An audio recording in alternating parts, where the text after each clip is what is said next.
네, 여러분 혹시 이야기 좋아하십니까?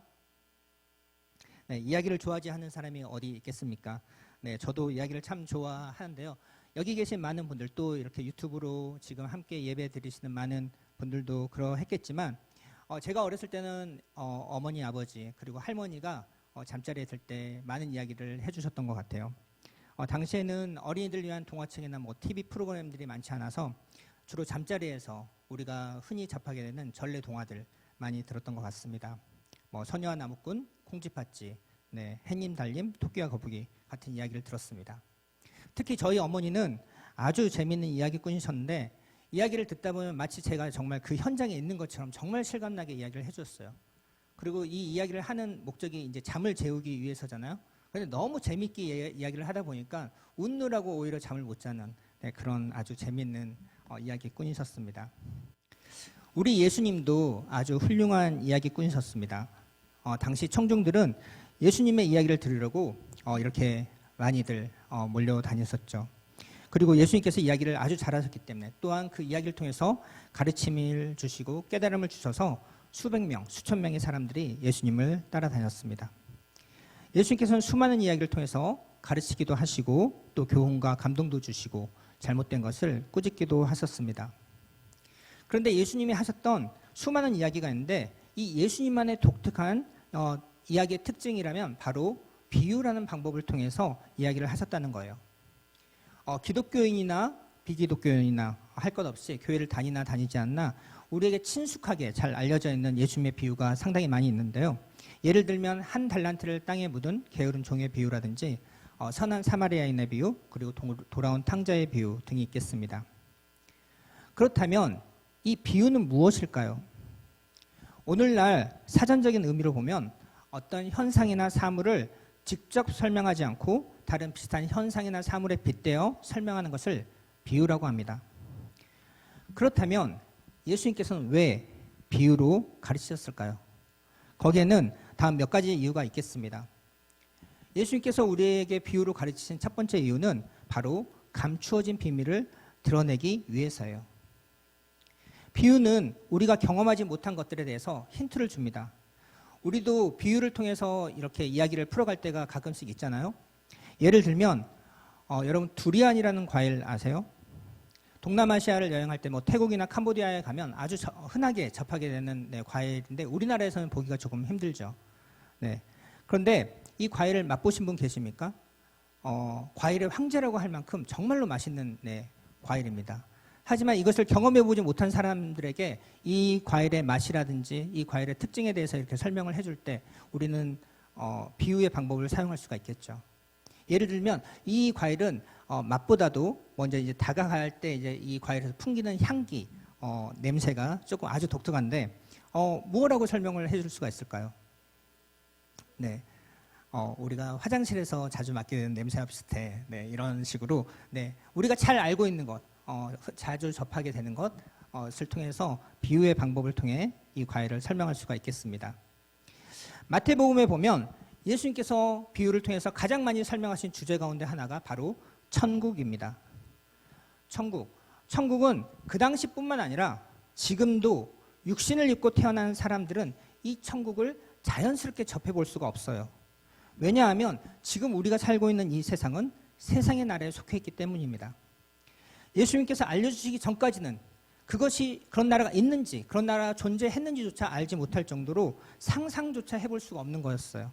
그래서 예수님께서는 이 천국을 경험해보지 못한 사람들에게 천국은 이러이러하다라는 비유를 사용하셔서 설명해 주셨습니다. 이렇게 예수님께서 비유를 사용하신 이유는 사람들이 잘 모르는 것을 사람들에게 친숙하고 익숙한 것들을 통해서 알려주고자 하시기 위해서였습니다. 예수님께서 비유를 사용하신 두 번째 이유는 첫 번째 이유와 상충되는 것인데 예수님의 교훈을 다른 사람들에게는 은폐하시기 위해서, 다시 말하면 감추기 위해서였습니다. 이것이 무슨 말일까요? 마태복음 13장 10절에서 17절까지의 말씀을 함께 보겠습니다. 마태복음 13장 10절에서 17절까지의 말씀, 우리 한 절씩 교독하겠습니다. 제자들이 예수께 나와 이르되 어찌하여 그들에게 비유로 말씀하시나이까? 대답하여 이르시되 천국의 비밀을 아는 것이 너에게는 허락되었으나 그들에게는 아니 되었나니 무릇 있는 자는 받아 넉넉하게 되되 없는 자는 그 있는 것도 빼앗기리라. 그러므로 내가 그들에게 비유로 말하는 것은 그들이 보아도 보지 못하며 들어도 듣지 못하며 깨닫지 못함이니라. 이사야의 예언이 그들에게 이루어졌으니 일러시되 너희가 듣기는 들어도 깨닫지 못할 것이요 보기는 보아도 알지 못하리라. 이 백성들의 마음이 완악하여져서 그 귀는 듣기에 둔하고 눈은 감았으니 이는 눈으로 보고 귀로 듣고 마음으로 깨달아 돌이켜 내게 고침을 받을까 두려워함이라 하였느니라. 그러나 너희 눈은 봄으로 너희 귀는 들음으로 복이 있도다.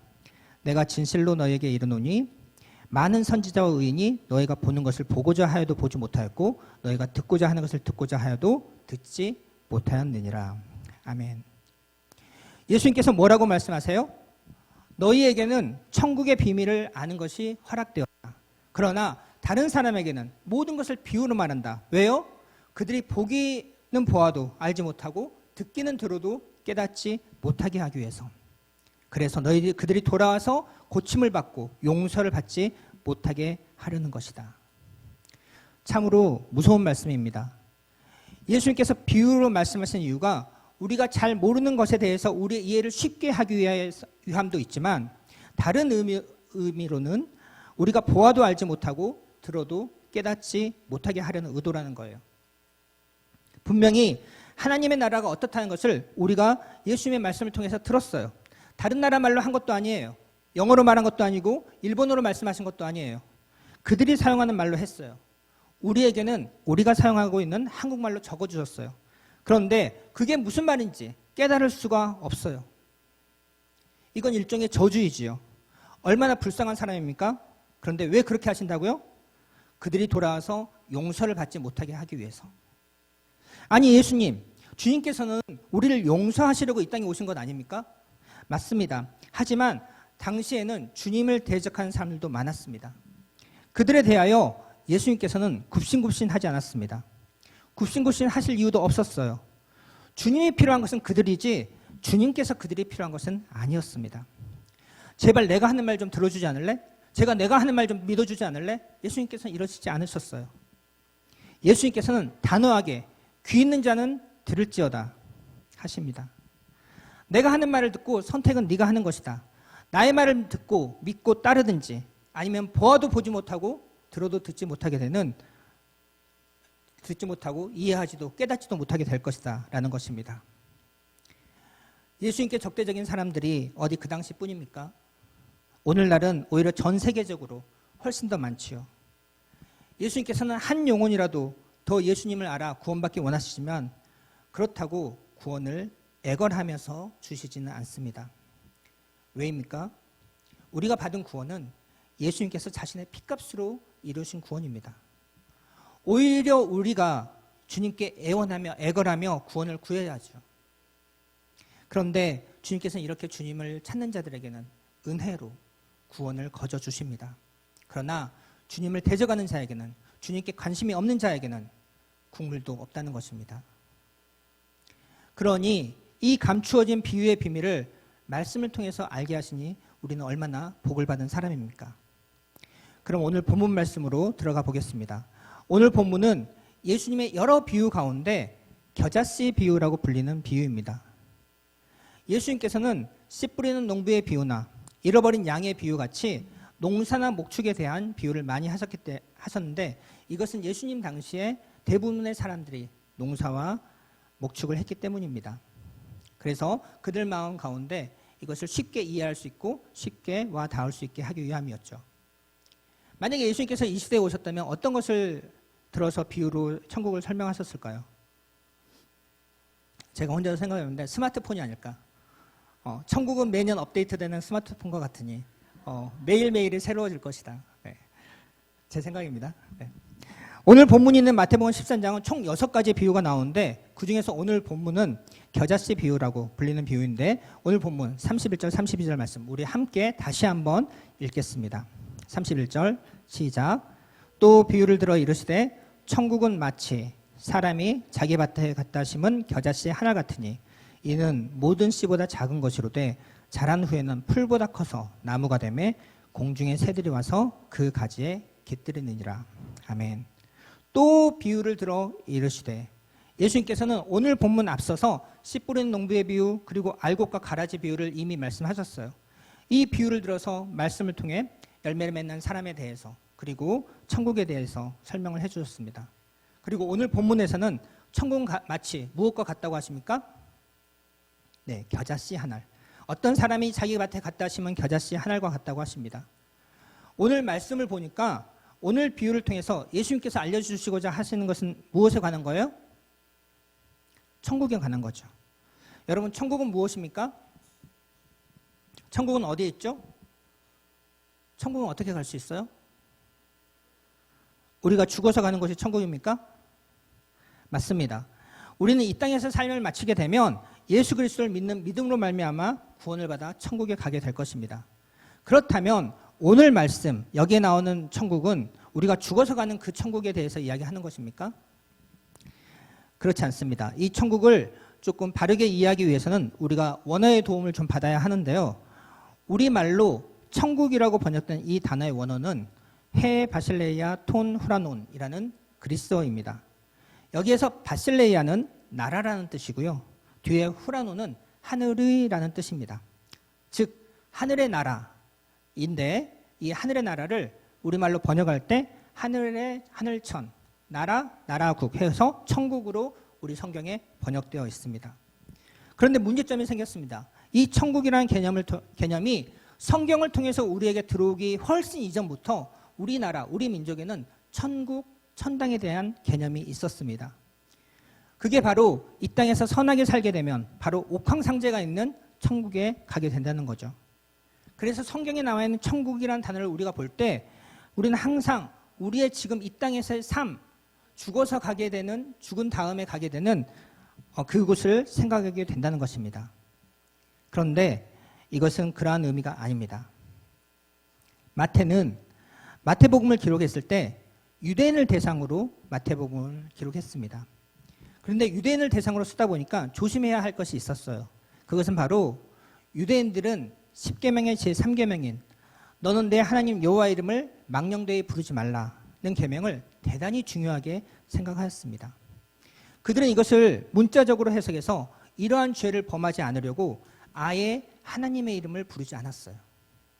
우리가 구약성경에서 여호와라고 적힌 단어들은 유대인들은 그곳을 읽을 때 완전히 다른 발음으로 아도나이라는 발음으로 바꿔서 읽습니다. 비슷하게 읽다가 실수할까 봐. 즉 하나님의 이름을 간접적으로 부른다는 거예요. 그래서 다른 복음서에 보면 하나님의 나라라고 표현된 부분을 유대인들을 대상으로 쓴 이 마태복음에서는 하나님 대신 하늘이라고 한번 완충해서 기록한 것입니다. 그래서 마태복음에 우리말로 천국이라고 번역된 것은 원문에 의하면 하늘의 나라이고 이 하늘의 나라는 원래는 하나님의 나라를 의미합니다. 즉 마태복음에 천국이라고 나오는 모든 단어는 하나님의 나라라고 보셔도 무방합니다. 그렇다면 이 하나님의 나라는 어떤 형태의 나라일까요? 나라에는 여러 가지 형태의 나라가 있잖아요. 민주주의, 독재정치, 왕정, 귀족정치, 내각제 등 나라의 종류가 많이 있습니다. 이 가운데 하나님의 나라는 어떤 나라일까요? 힌트를 좀 드리자면 이 바실레이아와 같은 어원인 바실레우스라는 단어가 있는데 이 단어의 뜻은 왕이라는 뜻입니다. 그렇다면 이 바실레이아, 이 나라는 왕이 다스리는 왕국을 의미합니다. 우리나라 헌법 제1조 1항은 대한민국은 민주공화국임을 밝히고 있습니다. 여기에서 민주라는 말은 나라의 주권이 국민에게 있다는 것이고 공화국이란 말은 국민의 대표가 통치한다는 뜻입니다. 국민이 주인이다 보니 그들 모두가 통치할 수가 없기 때문에 대표를 뽑는 거죠. 그래서 우리는 투표를 통해서 대통령과 국회의원을 선출하고 그들에게 정해진 임기 동안 나라의 통치 권한을 위임한 것입니다. 그러나 왕국은 다릅니다. 왕국의 주권은 왕에게 있습니다. 왕이 통치한 나라가 왕국입니다. 그래서 왕국에서는 왕을 잘 만나야 합니다. 선한 왕을 만나면 선한 통치 혜택을 국민이 받겠지만 나쁜 왕을 만나면 그 모든 악함과 불의를 국민들이 감당해야만 합니다. 하나님의 나라, 즉 하나님의 왕국은 선하신 하나님이 통치하는 나라입니다. 이와 반대되는 개념이 세상의 나라입니다. 세상의 나라는 하나님을 대적하는, 하나님의 법을 따르지 않는 세상의 법이 왕인 나라입니다. 그렇다면 앞서서 질문을 드렸던 이 천국, 다시 말하면 하나님의 나라는 우리가 죽어서 가는 그 천국을 이야기하는 것이 아니라 예수님께서 공생애를 시작하면서부터 천국 복음을 전파한 바로 그 천국을 이야기하는 것입니다. 마태복음 4장 17절 말씀을 우리 화면을 보며 함께 읽겠습니다. 마태복음 4장 17절 시작. 이때부터 예수께서 비로소 전파하여 이르시되 회개하라 천국이 가까이 왔느니라 하시더라. 이때부터는 언제부터입니까? 세례 요한이 잡히면서부터입니다. 예수님은 세례 요한에게 세례를 받으시고 광야에서 40일을 금식하신 후에 금식하시면서 마귀에게 시험을 받으셨죠. 그리고 세례 요한이 분봉왕 헤롯에게 잡혀서 감옥에 갇힌 후부터 예수님은 천국 복음을 전파하며 선포하시는 사역을 시작하셨습니다. 무엇이라고 선포합니까? 회개하라 천국이 가까이 왔다. 천국, 즉 하나님의 나라, 하나님의 왕국이 우리가 죽어서 그 나라로 찾아가는 것이 아니라 그 하나님의 나라, 그 왕국이 이 땅 가운데, 이 지구 가운데 가까이 왔다는 것입니다. 원문의 시제를 보면 이미 임했습니다. 그래서 이 하나님의 나라는 우리가 죽어서 가는 나라가 아니라 바로 지금 이 시간, 이 세계 가운데 현존하는 나라입니다. 그러면 이 하나님의 왕국은 어디에 있습니까? 이 하나님의 왕국은 눈에 보이는 나라가 아닙니다. 지도에 나타나는 지리적인 어떤 지역에 있는 나라가 아닙니다. 그러면 이 나라는 어디에 있는 걸까요? 바로 영역 가운데 있는 나라입니다. 가정과 교회와 정치와 경제, 사회, 교육, 문화, 예술, 기술, 미디어 등 수많은 영역 가운데 하나님의 나라가 있습니다. 인간의 타락 이후에 하나님께서 아름답게 창조하신 이 모든 영역은 세상의 나라로 채워져 갔습니다. 그러나 예수님의 탄생 이후에 하나님의 나라가 이 땅 가운데 임하여 이 영역들을 침투하여 세상의 나라를 이기며 점점 확장되어져 가고 있는 것입니다. 그런데 오늘 이 본문 말씀에 이 하나님의 나라는 어떻다는 것입니까? 천국은, 하나님의 나라는 마치 사람이 자기 밭에 갖다 심은 겨자씨 하나를 같다는 것입니다. 어떤 농부가 자기 밭에 겨자씨 하나를 심은 것과 같다는 거예요. 처음에 이 씨는 어떤 모양입니까? 이 씨는 모든 씨보다 작은 씨입니다. 보잘것이 없습니다. 영향력도 없습니다. 이게 과연 무엇을 할 수 있을까? 헛웃음이 나올 정도의 보잘것없는 씨입니다. 그런데 이 씨가 밭에 심겨져 자라게 되면 후에는 풀보다 커져서 큰 나무가 되어 공중에 새들이 와서 그 가지에 깃든다라고 말씀하고 있습니다. 그림을 보여주시겠어요? 그림에 보이시는 것이 겨자씨입니다. 그리고 오른쪽 나무가 그 겨자씨가 자란 나무입니다. 이 겨자씨 하나만 봤을 때는 어떠한 기대도 희망도 없어 보입니다. 하지만 오른쪽 다 자란 겨자나무를 보니 공중에 수많은 새들이 와서 깃들어 편안히 쉴 만한 나무가 되었습니다. 어떻게 이런 일이 가능하게 되었을까요? 어떻게 이 작은 씨가 이렇게 커다란 나무가 될 수 있었을까요? 여기에 대한 해답은 설교 마무리에 말씀드리겠습니다. 이 비유를 의미하는 것은 제가 한 가지 이유를 이야기를 통해서 이야기를 해드리겠습니다. 저는 훌륭한 이야기꾼은 아니지만 한 이야기를 해드리고 싶습니다. 17, 18세기에 유럽은 항해술의 발달로 유럽을 벗어나 다른 대륙까지 오고 갈 수 있게 되었습니다. 그들은 새롭게 발견된 땅에서 그들의 근대화된 문명 기술로 그곳의 자원뿐만 아니라 그곳에 살고 있는 사람들까지 사고 파는 시장을 만들었습니다. 바로 노예무역입니다. 노예가 무엇입니까? 사람처럼 생겨서 사람의 말을 알아듣는데 물건처럼 사고 팔리는 무임금 노동력입니다. 나를 위해서 일을 해주는데 내가 한번 구입해 놓으면 따로 임금을 줄 필요가 없는 거예요. 그저 죽지 않을 정도로 밥만 주면 됩니다. 나는 놀고 있는데 내 통장으로 돈이 들어옵니다. 왜요?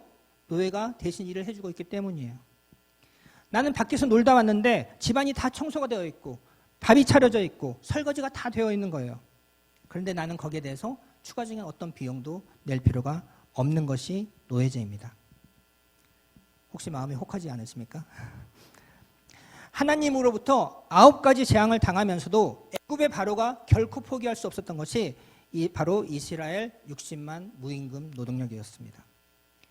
이 이스라엘 백성들이 당시 애굽의 국방력과 경제력에 엄청난 기여를 했기 때문에 18세기 영국도 마찬가지였습니다.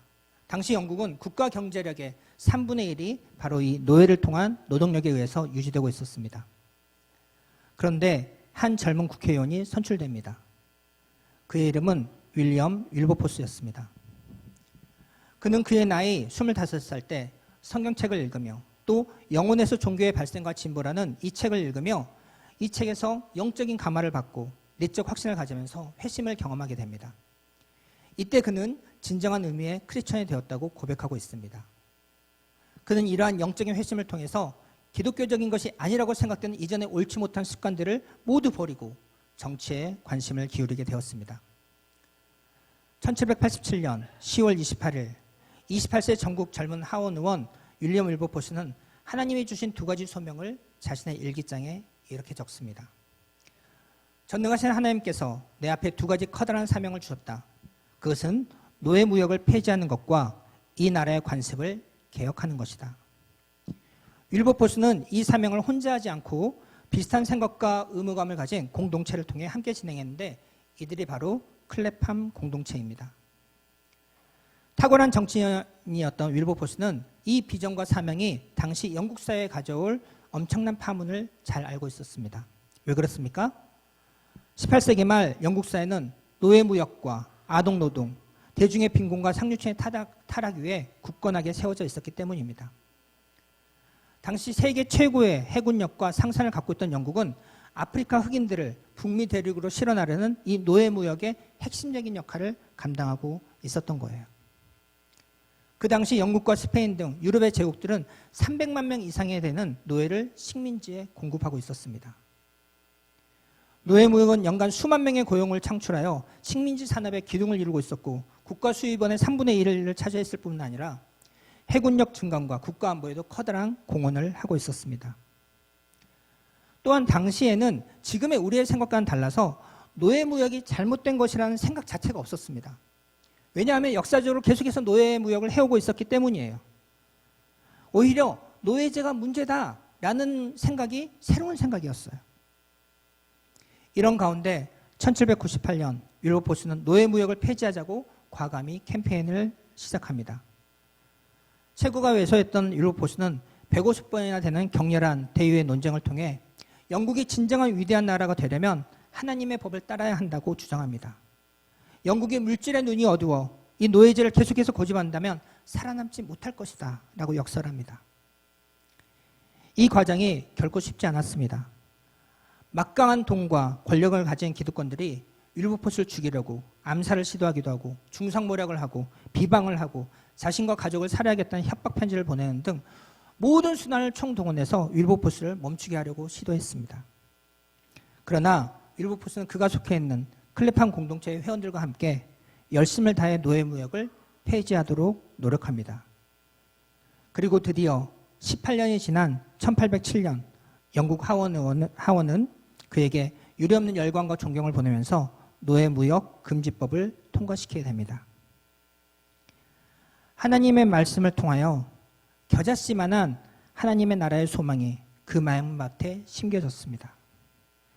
당시에는 누가 보기에도 이 싸움은 얼토당토 않는 싸움이었습니다. 권력과 힘 있는 부유한 사람들은 노예 무역을 통해 막대한 이익을 얻고 있었습니다.